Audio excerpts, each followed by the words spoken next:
Hello, my name is Matthew, and in today's video I'm going to share with you 9 strategies to make a more resilient autonomous. So last month I was very fortunate to be able to judge at one of the first Northern Virginia Vex IQ tournaments of the season, and I was very impressed to see many intricate autonomouses. So I just wanted to share with you some more strategies that could probably help and make a more resilient autonomous. So the first strategy is to use a sensor to guide the navigation. So this might sound pretty basic, but there's actually a lot more that goes into this. So whenever the robot interacts with anything, there's always a force on the robot which could push the robot to a different angle or maybe just set it off a little bit. So in the default VexIQ drive code, it just tells the wheels to move forward. Even if the robot was pushed to the side, it would just keep driving forward. But using a different kind of walk, like the walk heading, which I showed you in the previous video, the robot will walk at a fixed angle, so walking focused on one angle. So if you hit the robot or it accidentally knocks into something and goes off the angle, it will try to push itself back to walk forward and face that angle. So there's a ton of benefits to that, so I'm going to show you some. So the first is that the turns don't have to be you don't have to spend a long time on the turns to make it as precise as possible, because even if the turn is off by a few degrees, the walk heading can still fix it. As you see here in the first video, it spends more time to turn compared to the second. The walk heading could correct the turn even if it wasn't as accurate. So you guys can watch my videos on the architecture of PID and my walkthrough on how to make the walk heading for PID in order to make this walk heading and make the robot follow a certain angle.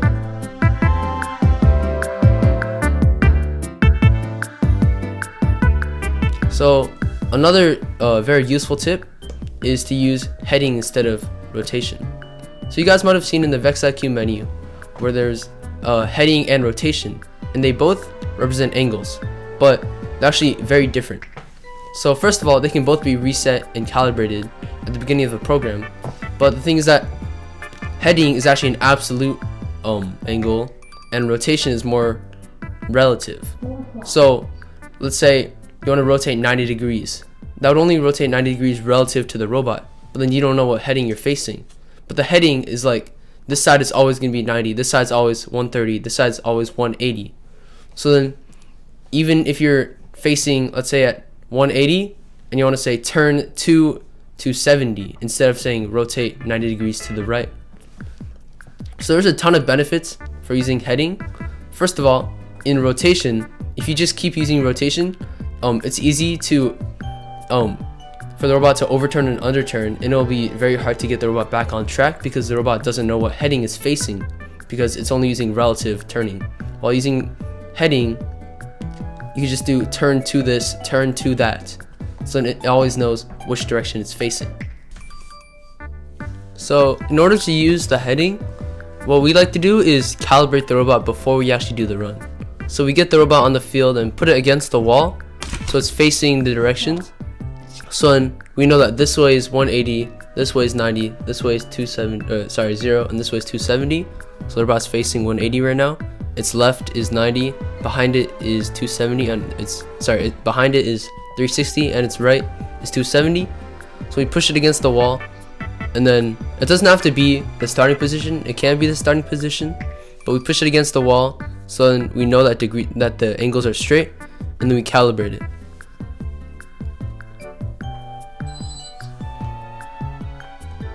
So then this way we know that all the angles are set, and then we can move the robot to the starting position, or if the wall is the starting position, we can run it.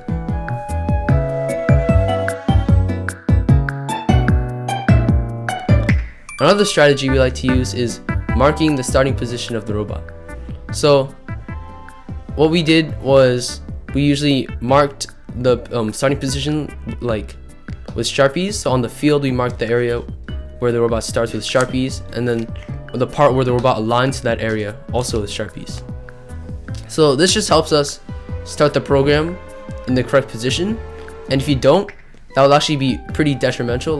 We've done this twice at Worlds we've started the program in the wrong place at Worlds and the entire autonomous was messed up. So it's very important to make sure you know where you're starting your autonomous.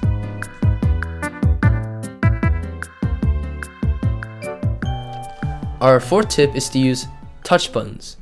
So instead of starting the program with like the check button or left or right buttons on the brain, we can use the touch LED button.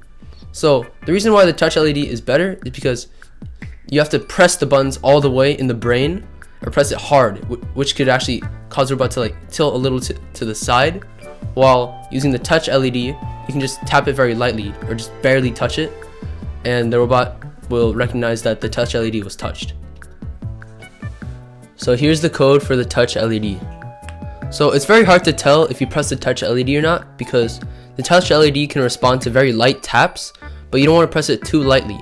So then here it says that once the touch LED is pressed, then you can set the color to yellow and play sound or play any sound. So you know, oh, I pressed it and I don't need to press it again. Because that could waste some time if you want to press it again, if you pressed it too lightly, and if you pressed it twice, it could run the loop multiple times and also mess up the code. So this notifies you that you pressed it, and then it starts running the route.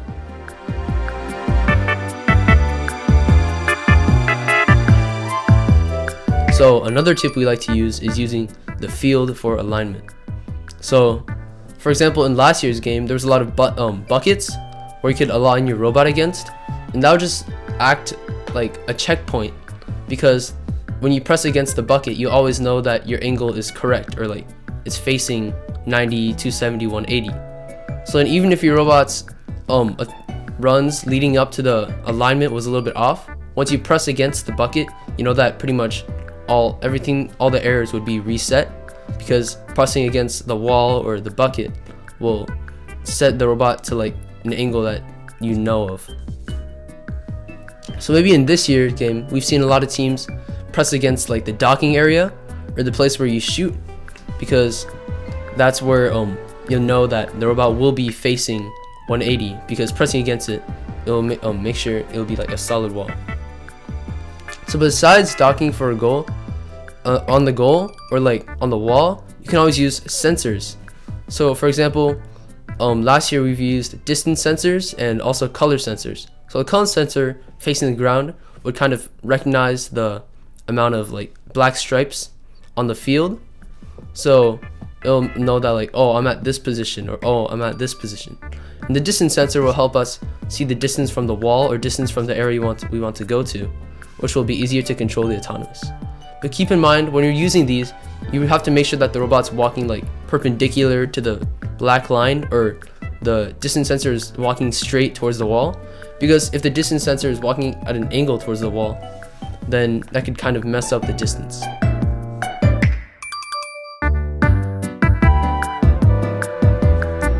So there's a ton of random factors on the field, like the ball, and that could also mess up the distance where your robot walks. So maybe your distance isn't enough, or it's too much, so the robot could get stuck trying to walk against the docking area, or it won't walk enough. So one solution to make sure the robot won't walk too far is using the timeout block. So what that basically does is that it goes like, oh, if the wheel keeps spinning and it's stuck for more than 1 second, it'll just stop the wheel completely. But the thing is that using this isn't compatible with our PID, because how the PID works is that it only tells the wheels to move once, and what it does is just controls the wheel's speed. So if you tell the robot or tell the wheels to stop, the entire PID will be messed up. So there are a lot of alternate solutions, like using bumper sensors or distance sensors to make sure your robot walks far enough, or even using the motor feedback you see from here. But one big thing to keep in mind is that all these Vex pieces are sort of unreliable, because they're so small, they're made out of plastic, they're a little bit flimsy. As you see here, this is the left and right wheel speed, and although it doesn't look like the robot like the speeds are fluctuating a lot, the motor speeds are actually fluctuating a ton. And same with the distance sensor and the bumper sensor, because they're not super reliable. The readings could fluctuate sometimes and give us some false positives. So one way we can counteract that is using a counter, or checking, oh, it's consistently like for this example, it's consistently the distance is less than 5 millimeters, and then once the distance is less than 5 millimeters, it will change the stop counter by 10, and it will only jump out of the program if the stop counter is greater than 10. So then it'll be more resistant to outliers, because like I said, the distance sensor and other sensors or motor feedback can fluctuate a ton. So using a counter will kind of counteract that and make sure like, oh, it's consistently at this number.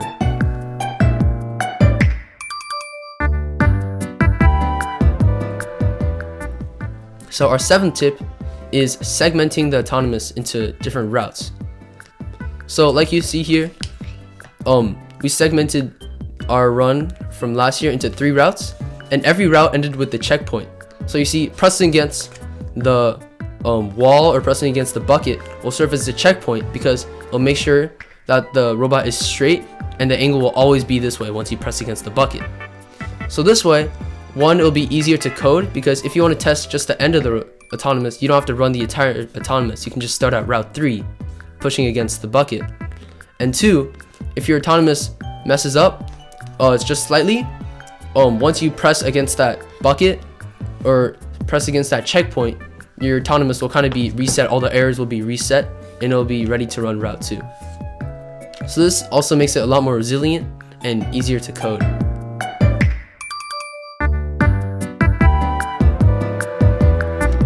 So every robot has its weakness, and in the game of full volume, our main weakness was the robot's intake jamming. So we had to make a code for error handling. So in this example, we detect the jam and perform unjamming right away. So as you see here, the light actually turns red every time it detects that the motor was jammed, so then it would start unjamming. And here I'll show you the code that we did for this. So again, we used a counter just to make sure that it would be more resilient to outliers, and that outliers wouldn't cause the robot to just randomly unjam. So if the collection velocity is less than 5, or if the motors was pretty much stopped, then we change the stuck counter by 1. So then we will only run the unjam once the stuck counter is greater than 5, or this has happened 5 times, or we know that the robot was jammed for like half a second or 1 second. Because like I said, there would be a lot of outliers. Sometimes the motors would kind of just glitch. So this is what we do to counteract the outliers. And you might be wondering, why less than 5%? Why not 0%? So we did 5% because the motor could be like barely running, and like I said, the motor's feedback isn't 100% accurate, so you might want to have some error of room for error.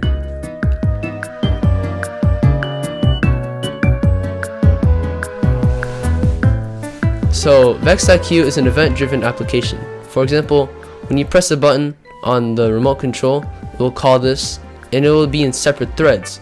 So if you move the joystick up, it will move the robot's driving wheels, and if you press a certain button, it will move the catapult. And then you can also press them multiple times. For example, if you're moving to get the ball in this year's game, you can move the catapult while you're driving the robot. And you can do the same in autonomous. So you see here, the robot was actually moving while it was dumping. So this, first of all, saves a lot of time, but is also very helpful. So one big problem with everything being in one line of code or one sequence is that the timing will be off. So you see here, the driving motor that's green, it has its own timing. The bucket has its own timing, and the drifting also has its own timing. So first of all, if the driving motor messes up, like if it goes forward too much, or it goes on for like too much, like goes on for an extra half a second, the bucket motor will be affected by this, and it might be messed up because this first thing messed up. So instead, we can have multiple threads. So here, it calls the driving motor is doing its thing, and it calls the bucket method, and then the bucket method has its own thread. So they're running on 2 separate timelines. So they're kind of running independent of each other. They're running at the same time, but the green will not affect the blue. And the way you can do this is by using the broadcast. So what broadcast does is that it calls this dump bucket method with its own timing, its own everything. And then what it does is that it calls it, but then it doesn't wait for dump bucket to finish. It just continues going with the rest of the code. So you see here in Zoom 8, it does walk turn clockwise, and then it broadcasts dump bucket. But like I said, it doesn't wait for dump bucket to like finish and do its thing. It just keeps going while dump bucket is running as well. So this saves a ton of time, and it will help you organize your code because you have all of your bucket movement here and you have all your walking movement here. And also, if one thing messes up, it won't affect the rest of the code. So this is why having parallel processes or using multi-threads is very helpful.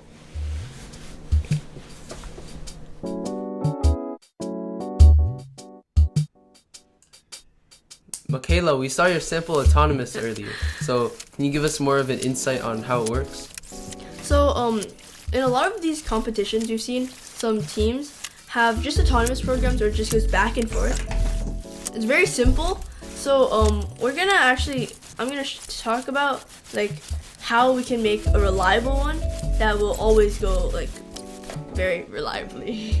So how do you make it so reliable? Is it like the hardware, like stuff on the robot, or is it like the software, like the autonomous? Oh, that's a good question. It's kind of both. So instead of just having the like programming by itself or just like its physical properties by itself, we actually use a mix of both. So we use our PID programming just to make sure it goes in a straight line, and we also use the fins like at the edges just to make sure that it can glide into place really easily. Wow, that's very cool. That fin looks very unique. Tell me more about it. So this is our fin. It will always be like hitting against the back, the goal area, and so it has to be very solid and be able to take the impact. So we used trusses because they're very strong and they're also very light, and triangle trusses just to make this like parallelogram, so that when it just hits it, then it'll like take the impact and put it on a bigger area instead of like other elbows that might be like more flimsy because they only have like this one area, and that's like a weak area. So and we also have this purple piece. We got it from a hex bug set, and it just makes it really easy to glide into place instead of just having like solid. Yeah. Oh, this fin looks very, very, very sturdy. That looks very cool. But if people would like to borrow your design, would you be okay with that?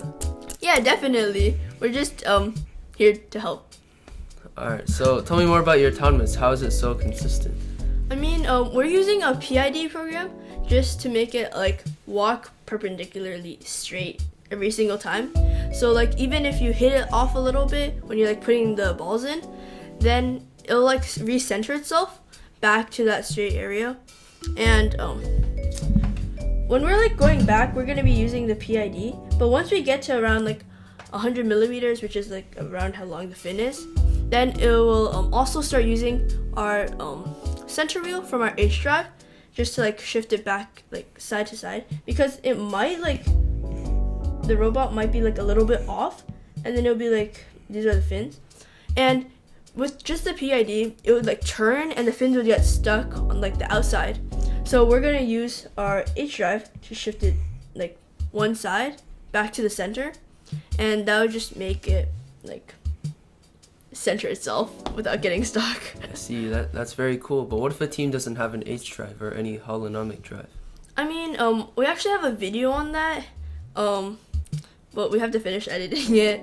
But instead of using like active correction, where it just like actively uses the program to recenter itself, we're actually using passive programming. No, not passive correction, where it's more of the physical features like the fin, because of like this glided part.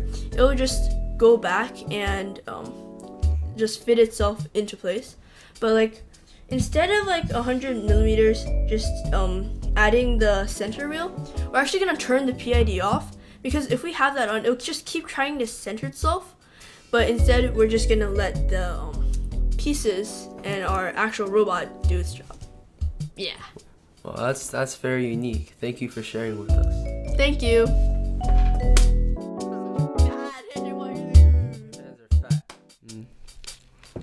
So thank you guys for watching this video. I hope you enjoyed, and I hope you use these 9 steps to make a more resilient autonomous, and I hope to see your robots soon.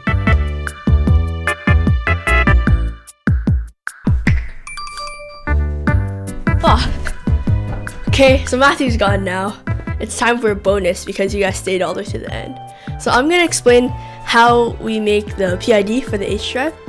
So we know that we have fins, and it's kind of like shaped like a bowl, so that when it goes like into the goal, it goes like straight in and keeps it like perpendicular.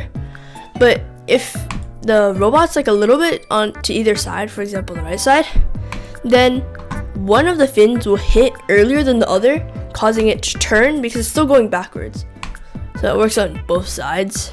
So now we know that the off center, where it is like at the beginning, will like be perpendicular, will be proportional, sorry.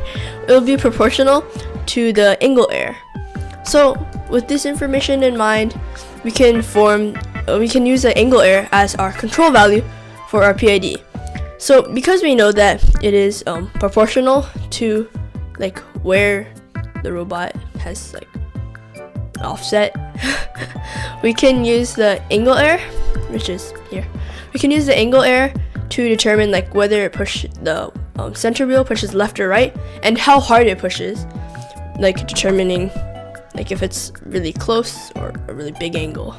And yeah, thank you guys for watching again. Like and subscribe. If you have any questions, just ask them in the comments. Merry Christmas and Happy New Year. Goodbye.